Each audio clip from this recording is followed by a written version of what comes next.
सावन के आब कुछ एक दिन बाकी अछि। अधिक मास लगला सँ शिव भक्त के बहुत दिन शिव पूजा के लेल भेटलनि।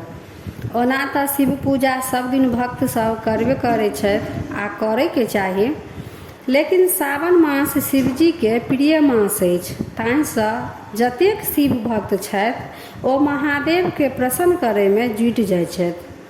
महादेव के सावन मास बहुत प्रिय मास अछि। ताहिसँ शिव भक्त के सावन मास के बेसब्री सँ इंतजार रहै छनि आ शिव के प्रसन्न करैला तरह तरह के उपाय करै छथि। ताहिसँ हमहूँ एहि वीडियो में 7 दिन के 7 उपाय लऽ कऽ एलहुँ या जकरा मोन में विश्वास राखि कऽ अगर करब तऽ महादेव प्रसन्न हेता।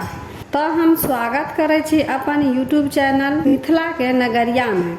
एहि चैनल पर मिथिलांचल से जुड़ल हर पाबनि तिहार के जानकारी, धार्मिक कथा आ पूजा से जुड़ल उपाय मैथिली भाषा में भेटत।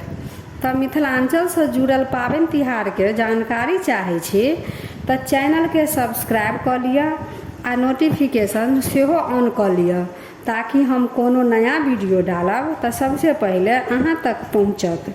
तो चलू आब उपाय बुझी। सावन के सोम दिन शिवलिंग पर कनेर के सफेद फूल चढ़ा कऽ मलयादी चंदन से त्रिकुंड शिवलिंग पर बना कऽ पूजा केला सँ महादेव के असीम कृपा भेटै अछि। सोम दिन साबूदाना के खीर बना कऽ नैवेद्य अर्पण केला सँ महादेव प्रसन्न होइ छथिन। सावन के सोम दिन 1 मुट्ठी अखंडित कच्चा चावल, 1 मुट्ठी सफ़ेद तिल, 1 मुट्ठी साबुत मूंग, 1 मुट्ठी जौ शिवलिंग पर अर्पित केला सँ वैवाहिक जीवन सुखमय हैत आ जीवन में सुख समृद्धि सेहो आओत। सावन के मंगल दिन शिवलिंग के भात पूजन करे के चाही। शिवलिंग पर 1 मुट्ठी मसूर के दालि चढ़ाऊ। ओम मंगल नाथाय के जाप करू। शिव मंदिर में अगर हनुमान जी के मूर्ति अछि तऽ हनुमान जी के चोला चढ़ाऊ। घी में सिंदूर डालि कऽ दीपक जराऊ। हनुमान जी के गुड़ आ चना के भोग लगाऊ।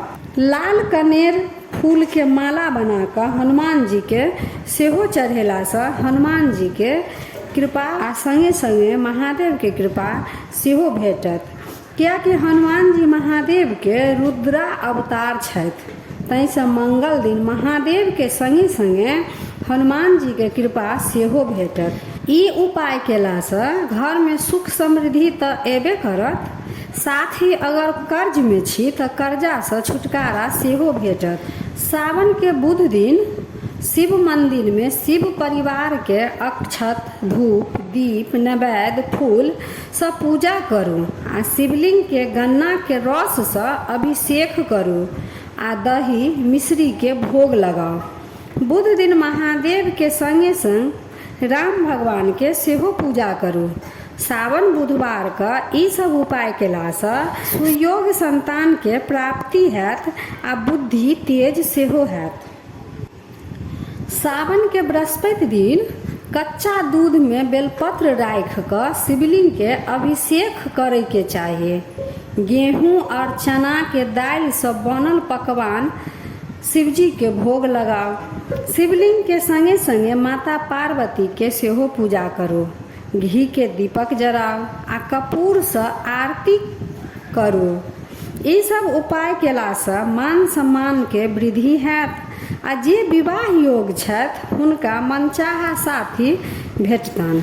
सावन के शुक्र दिन घी सँ शिवलिंग के अभिषेक केला के बाद शुद्ध जल सँ अभिषेक करे के चाही आ 108 बेलपत्र पर चंदन के इत्र लगा कऽ शिवलिंग पर जल के संगे संगे ओम नमः शिवाय मंत्र के जाप करैत चढ़ाबै के चाही। एहिसँ महालक्ष्मी प्रसन्न हेतु। सावन शुक्र दिन शिवलिंग के पूजा केला सँ संतान सुख भेटत, नौकरी आ व्यवसाय में तरक्की हैत, वैवाहिक जीवन सुखमय रहत।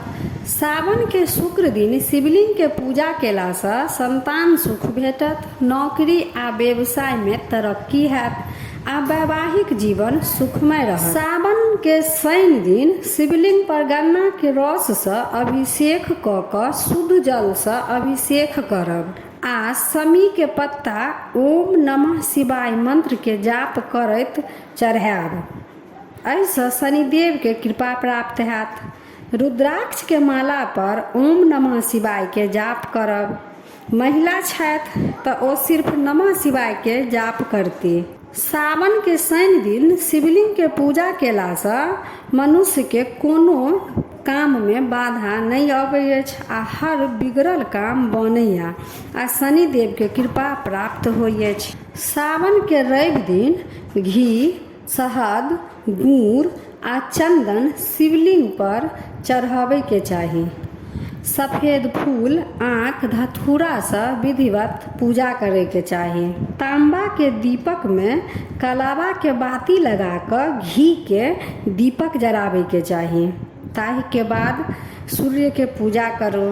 रवि दिन शिवलिंग के पूजा केलासँ मान सम्मान में वृद्धि हैत।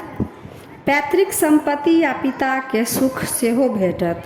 सरकारी नौकरी के योग सेहो बनत। तऽ ई छल सावन में 7 दिन के 7 उपाय। तऽ वीडियो केहन लागल, नीक लागल तऽ कमेंट में हर हर महादेव जरूर लिखब। आ शिव भक्त छी, भगवान शिव पर विश्वास अछि तऽ अहाँके अपना बुझा रहल अछि जे ई उपाय केलासँ केकरो जिंदगी संवरि सकै अछि तऽ अपन सगा संबंधी आ अपन मित्रगण में शेयर जरूर कऽ लेब। हर हर महादेव।